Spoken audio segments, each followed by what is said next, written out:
Hello everyone. आज की unit है यूनिट 2.4 और आज हम पढ़ेंगे न्यूरोमस्कुलर के बारे में। इसकी डिफिनेशन और टाइप्स देखेंगे। न्यूरोमस्कुलर होता है तंत्रिका तंत्र से संबंधित रोग होता है। इसमें मांसपेशियां कमज़ोर हो जाती हैं और इसका मेन कार्य होता है देखना, सुनना, समझना, निर्णय लेना, सूंघना, स्वाद का पता लगाना। ये इसका मुख्य कार्य होता है। तो आइए स्टार्ट करते हैं। मानव शरीर में अल्पसंख्य कोशिकाओं के साथ साथ विभिन्न पेशियां एवं 12 जोड़ी मस्तिष्की सुषुम्ना तथा 31 जोड़ी मेरुदंडीय सुषुम्ना पाई जाती हैं। इनका प्रमुख कार्य सोचने, समझने, निर्णय लेने, देखने, सुनने, सूंघने एवं स्वाद का पता लगाना होता है। जब किसी व्यक्ति के तंत्रिका तंत्र में मस्तिष्क एवं रीढ़ की मुख्य नाड़ी शून्य अथवा स्वच्छंद तंत्रिकाओं में बीमारी अथवा चोट के कारण सुषुम्ना एवं मांसपेशियों के कार्य संचालन में समस्या होती है तो उसे सुषुम्ना मांसपेशीय विकृति कहा जाता है। बस इसको यहीं तक पढ़ना है। आगे देखते हैं। स्पाइनल कार्ड यह तंत्रिका का एक भाग है जो वर्टेब्रल कैनल से होकर जाता है। यह मस्तिष्क के फोरामेन मैग्नम के ऊपर से होकर मेडुला ऑब्लंगेटा से गुजरता है। यह वयस्क में 18 इंच लंबा होता है जो कमर की पहली वर्टेब्री में समाप्त हो जाता है। अगला है स्पाइनल नर्व। ये तंत्रिकाएं 31 जोड़ी होती हैं और अलग अलग क्षेत्रों में निकलती हुई वर्गीकृत होती हैं। ये तंत्रिकाएं निम्न प्रकार की हैं। नंबर 1 है सर्वाइकल नर्व्स, ये 8 होती हैं। थोरोसिक 12 होती हैं। लंबर 5 होती हैं। सैक्रल 5 और काक्सिलिया होती है 1। अतः इस प्रक्रिया में सम्मिलित किसी एक भाग में क्षति पहुंचती है तो केंद्रीय तंत्रिका तंत्र प्रभावित होता है। स्नायु मांसपेशियां विकलांगता के अंतर्गत निम्नलिखित विकलांगता सम्मिलित हैं। कौन कौन सी होती? तो मस्तिष्की पक्षाघात, मांसपेशी क्षरण, द्विशाखी रीढ़ जिसे स्पाइना बाइफिडा कहते हैं, ये इंपॉर्टेंट है। अगला है सेरेब्रो वैस्कुलर दुर्घटना और अगला है लास्ट पोलियो। तो ये तंत्रिका तंत्र से संबंधित बीमारियां हैं। सबसे पहली है प्रमस्तिष्की पक्षाघात, इसके बारे में देखेंगे।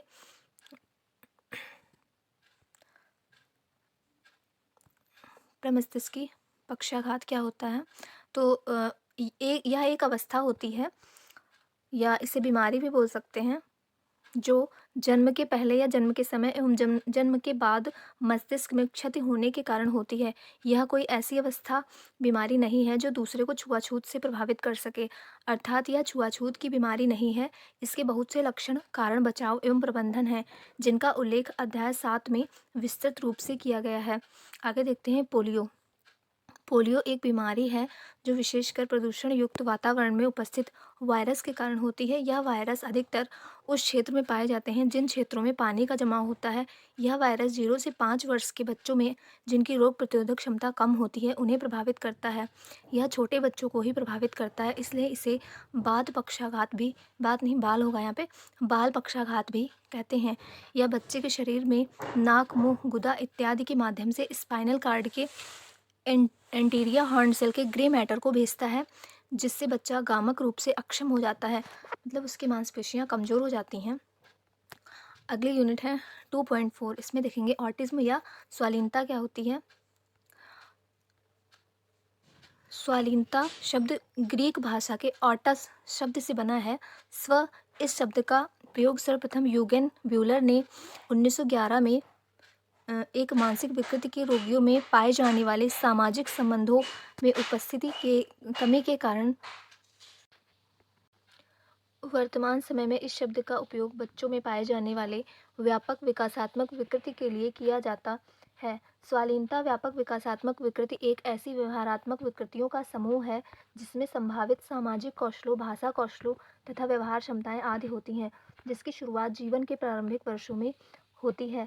स्वालीनता एक विकृति है जिससे पीड़ित व्यक्ति में दूसरों से कमी, भाषा कौशल में असमानता या कमी तथा सीमित पुनरावृत्ति व्यवहार की प्रतिक्रिया। ये पुनरावृत्ति व्यवहार प्रतिरूप बहुत इंपॉर्टेंट है, पूछा जाता है कि पुनरावृत्ति व्यवहार किसमें पाया जाता है, तो ऑटिज्म में पाया जाता है, के लक्षण मुख्य रूप से दिखाई देते हैं। अमेरिका विकलांगता अधिनियम 1990 के अनुसार स्वालीनता एक विकासात्मक विकलांगता है जो मुख्य रूप से शाब्दिक, अशाब्दिक संप्रेषण एवं सामाजिक अंतःक्रिया को प्रभावित करती है। सामान्य रूप से यह घटना 3 वर्ष की उम्र के पूर्व शुरू होती है, जो बच्चे के शैक्षिक निष्पादन को प्रभावित करती है। प्रायः इसके साथ कुछ अन्य लक्षण भी लेते हैं, जैसे कुछ अन्य लक्षण भी हैं, जैसे एक ही क्रिया को बार बार दोहराना, यही पुनरावृत्ति की क्रिया है। अनावश्यक अनुक्रियाएं आदि, क्योंकि इस प्रकार के बच्चे में गंभीर रूप से भावनात्मक कमी होती है, इसलिए बच्चे का शैक्षिक निष्पादन विपरीत होता है। ये ऐसे बच्चे खुद में ही खोए रहते हैं और भावनात्मक रूप से बहुत ही कमज़ोर होते हैं। यूनिट 2 कंप्लीट हो गई है। अब यूनिट 3 स्टार्ट होती है और 3 की सब यूनिट 3.1 पर हम आ गए हैं और इसमें पढ़ेंगे मानसिक रोग के बारे में, मेंटल इलनेस क्या होती है। तो देखते हैं, मानसिक बीमारी को विकलांगजन अधिनियम पीडब्ल्यूडी एक्ट के अनुसार विकलांगता की श्रेणी में रखा गया है। यह एक ऐसी स्थिति है जिसमें व्यक्ति के व्यवहार के तीनों पक्ष प्रभावित होते हैं। किसी भी व्यक्ति को मानसिक रोगी कहने के लिए यह आवश्यक है कि उस व्यक्ति के मनोवैज्ञानिक एवं व्यवहार लक्षण उसके दैनिक कार्यों को प्रभावित नहीं करते हों, तो उस व्यक्ति को मानसिक रोगी नहीं कह सकते हैं। मानसिक रोग के लक्षण। नंबर 1 है भाव एवं संवेग। भाव एवं संवेग मनोवैज्ञानिक प्रक्रियाओं का एक विशेष पहलू है। मानसिक रोगी इन्हें प्रदर्शित करने में अनेक विकृतियां दिखाते हैं। इन व्यक्तियों के व्यवहार में चिंता, घृणा, क्रोध आदि देखने को मिलते हैं। मेंटल इलनेस जितनी तेजी से होती है, लक्षणों में भी उनकी तीव्रता दिखाई देती है। अगला है प्रत्यक्षणात्मक प्रक्रियाओं में दोष। मानसिक रोग से ग्रस्त व्यक्तियों में प्रत्यक्षणात्मक प्रक्रियाओं से संबंधित कई दोष पाए जाते हैं, जैसे भ्रम, विभ्रम इत्यादि। अगला है संज्ञानात्मक प्रतिक्रियाओं में दोष। संज्ञानात्मक प्रतिक्रिया का तात्पर्य उन मनोवैज्ञानिक प्रतिक्रियाओं से होता है जिसके द्वारा व्यक्ति बाहरी दुनिया या स्वयं के अंदर घटित होने वाले प्रकरण के बारे में जानकारी प्राप्त करता है। मानसिक रोग से ग्रस्त व्यक्तियों में पाए जाते हैं ये सारे लक्षण: चिंतन, स्मृति एवं समस्या समाधान की क्षमताएं आदि। इनमें स्मृति, ध्यान में चंचलता या कमी, चिंतन में दोष, आत्महत्या का विचार तथा शंका जैसे दोष पाए जाते हैं। अगला है व्यवहारात्मक दोष। मानसिक रोग से ग्रस्त व्यक्तियों में अनेक प्रकार के व्यवहारिक दोष देखने को मिलते हैं, जैसे व्यवहार में दृढ़ता, विचलित व्यवहार, असामाजिक तथा अनैतिक व्यवहार। इनके अतिरिक्त अपने में रोना, गाना, नाचना, चिल्लाना तथा गुदगुदाना आदि देखने को मिलता है। आगे देखेंगे मानसिक मंदता और मानसिक बीमारी में अंतर।